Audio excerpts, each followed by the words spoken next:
Good morning बच्चों। आज की क्लास में हम हमारा पार्ट 2 का टॉपिक जल पढ़ने जा रहे हैं।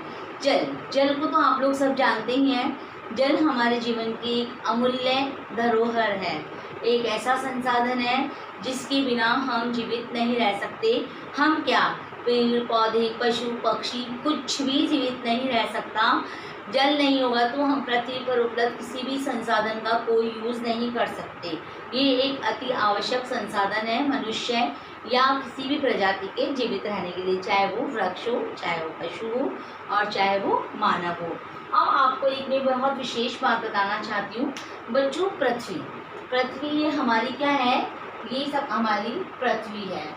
आपने इससे पहले वाली क्लास में नक्शे वगैरह भरे होंगे, नहीं भरे होंगे तो मैं आपको एक बार मैप वगैरह सब करवाऊंगी। लेकिन उससे पहले मैं आपको बताना चाहती हूँ जो हमारी पृथ्वी है, इस पर आपने महाद्वीप, महासागर जैसे शब्दों को सुना होगा। सुना है ना आप लोगों ने, सबने महाद्वीप भी सुना है और महासागर भी सुना है। अब देखो बेटा, हमारी पृथ्वी पर क्या है, हमारी पृथ्वी पर 3/4 भाग पर तो क्या है, जल है। क्या है बेटा, जल। लगभग 71% भाग पर क्या है, जल। और 29 भाग पर क्या है, भूमि है ना, ये भूमि है। अब आप कहोगे मैडम जल इतना है, उसके बाद भी हमको पीने के लिए पानी क्यों आवश्यक नहीं, उपलब्ध नहीं है, क्यों पानी की कमी आती है? तो आपको आप ये भी जानते हैं कि जल जो है वो क्या होता है, वाष्पीकृत होता है। जल एक नवीकरण साधन है, हमने संसाधन में पढ़ा था। तो जल कैसे वापस आता है, वर्षा के द्वारा वापस आता है। अब आप कहोगे मैडम इतना जल है तो इतना जल होने के बाद तो पानी की कोई कमी नहीं होनी चाहिए। पर बेटा ये जो पानी है, इसमें से भी जो हमारी पृथ्वी पर 100% पानी है, उसमें से लगभग 99% पानी जो है, या 99% पानी जो है वो कैसा है, खारा है, लवणीय है। और जो 1% जल है बस वो ही पृथ्वी पर पीने योग्य है। वैसे तो 2.7 भाग जो है वो अलवणीय है। अलवणीय का क्या अर्थ होता है, जिस पर भी नमक नहीं है। लेकिन इस अलवणीय जल में से भी जो पीने योग्य है वो कितना है, 1% है। क्यों, ये भी मैं आपको अभी बताती हूँ। ये लवणीय है।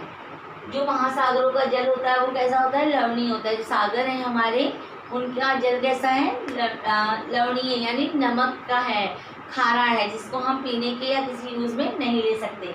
अब जो 2.7 पर अलवणीय है, इसमें से भी केवल 1% ही पीने योग्य है।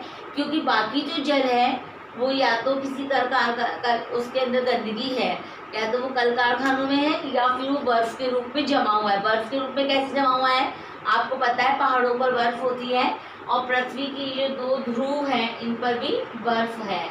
बर्फ को थोड़ी ना हम पियेंगे, बर्फ का पानी आएगा जब तो पियेंगे, तो बर्फ को हम नहीं पी सकते हैं। तो आपको ये समझ में आ गया कि पृथ्वी पर आप कहोगे मैडम इतना जल होने के बाद भी पानी की कमी क्यों है। अगर मैं आपसे ये पूछूं तो आप क्या बताओगे बच्चों, आप बताओगे क्योंकि वो जल लवणीय है, यानी नमक का है, यानी खारा है। और जो 2.7 भाग अलवणीय है, बहुत महत्वपूर्ण भाग है, लेकिन उसमें से भी पीने योग्य जल कितना है, 1% है। पीने योग्य जल क्या होता है, भूमिगत जल होता है, तो भूमि में चला जाता है वो, और वो पीने योग्य रहता है। तो हमने ये बात को समझा। अब हम ये बात समझना चाहते हैं कि आखिर ये जल, क्या जल बनाया जा सकता है? चलो ये बताओ मुझे, अगर नवीकरण है तो क्या आप इसको बना सकते हो? नहीं बेटा, आप इस जल को, हमने इतनी साइंस ने प्रगति कर ली है, पर साइंस जल को नहीं, हम जानते तो हैं H2+O बराबर जल है, लेकिन उस जल को हम बना नहीं सकते हैं। जल की मात्रा प्राय एक स्थिर रहती है ना। जल की मात्रा प्राय, क्योंकि हम जो यूज़ करते हैं वो डेली यूज़ है। लगभग एक आंकड़ा निकला है, उसमें से लगभग 150 लीटर एक व्यक्ति प्रतिदिन यूज़ करता है जल। चाहे कपड़े धोने में हो, चाहे स्नान करने में हो, चाहे साफ सफाई में हो, चाहे खाने में हो, चाहे पीने में हो। अब आप ये देखिए, आपने पढ़ा है कि पृथ्वी में महाद्वीप और महासागर है। हम कहाँ रहते हैं, महासागर में रह रहे हैं या महाद्वीप में रह रहे हैं? हम महाद्वीप में रह रहे हैं। जो भूमिगत भाग होता है, भूमि होती है, वो महाद्वीप कहलाते हैं, वहाँ हम रहते हैं।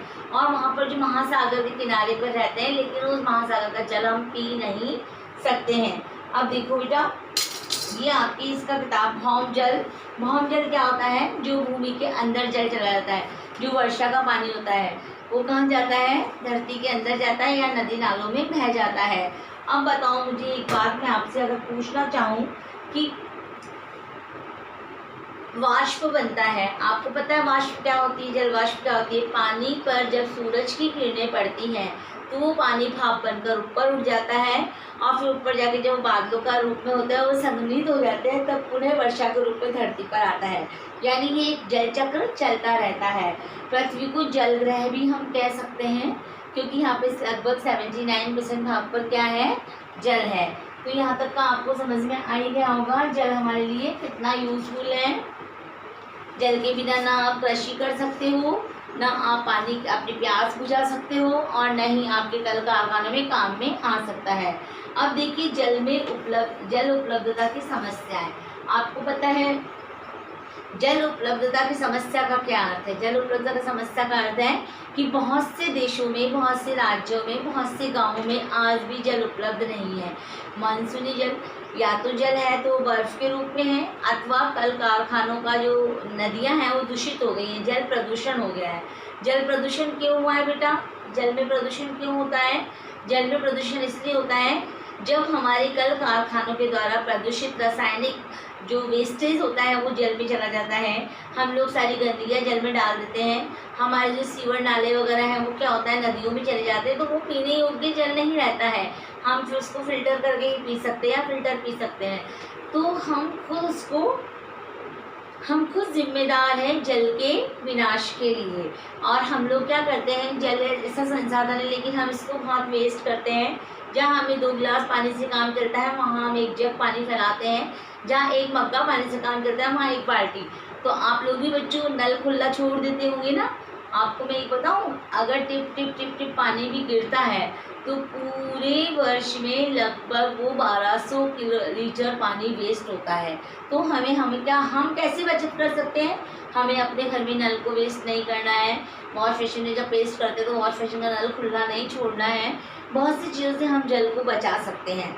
लेकिन अगर हम सोचें कि जल को कैसे संरक्षित करें, तो जल को संरक्षण करने की भी बहुत सी विधियाँ हैं। जल को कैसे संरक्षित किया जाता है बेटा? जल को या तो बांध बना के संरक्षित किया जाता है, या जो वर्षा का जल आता है उसको एकत्रित किया जाता है। वर्षा के जल को आप किससे एकत्रित कर सकते हो? आप जो आपकी छत है, जब पहली बरसात होती है उस छत को बिल्कुल साफ कर दो, और उसकी पश्चात जब 2nd 3rd बरसात होती है उस जल को सीधा आपके जो वाटर टैंक होते हैं उसमें अगर आप उतारते हो तो वो आपका पानी संरक्षित हो जाता है। और ये क्या कहलाता है? ये आपका पालर पानी कहलाता है। ये आपका इतना अच्छा शुद्ध पानी रहता है कि आप इसको बरसों तक एकत्रित करके रख सकते हो। और मैं बताऊँ आपको, कुएं, बावड़ी, तालाब इत्यादि का आप निर्माण करवा के कर सकते हो। और दूसरे हम लोग जो जनता है, मनुष्य हैं, उनको देखना चाहिए कि औद्योगिकरण कर रहे हैं, अच्छी बात है, उद्योगों का निर्माण अच्छी बात है, परंतु उद्योगों के द्वारा निकलने वाला जो वेस्ट है ना, व्यर्थ पदार्थ है, वो हमें जल में नहीं फेंकना चाहिए, नहीं चलाना चाहिए। इस प्रकार हम जल का संरक्षण कर सकते हैं। और ये आपकी पाठ्य पुस्तक में तो क्या दिया हुआ है, बस इसमें इतना ही दिया हुआ है। एक शब्द आपके आया है स्प्रिंकलर। तो हम जो खेती करते हैं ये हमको फव्वारा कृषि, आपने फव्वारा कृषि का नाम सुना होगा। ये क्या होता है? एक तो अगर आप अभी नॉर्मली अपने पौधों में पानी दो तो आप भी क्या करोगे? आप शावर के द्वारा देना चाहोगे ना, शावर से पानी कम वेस्ट होता है। तो फव्वारा कृषि को प्रोत्साहन दिया गया है, डिप डिप कृषि को प्रोत्साहन दिया गया है। क्यों? इससे पानी वेस्ट ना हो, कृषि बच जाए। और एक साथ पानी दे दोगे तो वही जलवाष्प बन के उड़ जाएगा, पर दिन भर अगर उसमें फव्वारे चलते रहेंगे तो वाष्पीकरण की प्रक्रिया इतनी नहीं होगी और पानी की नमी धरती पे बनी रहेगी। तो बेटा ये कुछ शब्द हैं, कुछ बात है। बाकी आपका जो जल टॉपिक है वो बस यही बताना चाहता है कि जल में किस प्रकार प्रदूषण होता है, जल को किस प्रकार हम संरक्षित कर सकते हैं, जल को कैसे हम बचा सकते हैं, जल हमारे लिए कितना उपयोगी है। तो आपका ये टॉपिक है। आज मैं आपको होमवर्क में एक निबंध देना चाहती हूँ। आप इसमें जल प्रदूषण पर निबंध लिखेंगे। जल प्रदूषण पर निबंध लिखें।